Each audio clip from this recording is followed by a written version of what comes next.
चौसर का खेल जो है ना वो दुर्योधन ने जीता था और पूरी जिंदगी चालाकी की थी, चालाकी की पराकाष्ठा थी, है ना।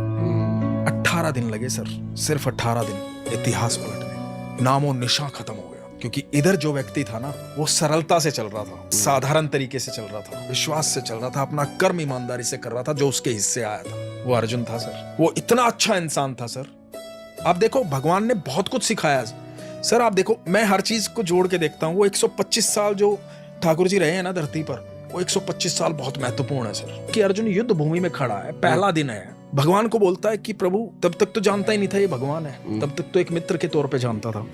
बोला कि माधव मध्य में ले चलो, मध्य में चले गए क्योंकि सारथी थे कृष्ण, जहां कहते वहां लेके जाना था। मध्य में चले गए, बोले कि मैं देखना चाहता हूँ कौन कौन युद्ध करने आया। तो सामने देखा पितामह भीष्म खड़े हैं, गुरु द्रोण खड़े हैं, दुर्योधन खड़ा है, कर्ण खड़ा है, महारथी खड़े हैं। उस समय के भारत के सबसे बड़े महारथी उसमें सब इसके विपक्ष थे। ये सब मेरे खिलाफ हैं प्रभु माधव। और ठाकुर ने कहा था पर मैं तुम्हारे साथ हूं पार्थ। तो ये चाहे दुनिया पूरी खिलाफ हो, पार्थ के साथ कृष्ण थे। तो अब ये देखो कि अर्जुन क्या कह रहा है, बड़ी महत्वपूर्ण बात है।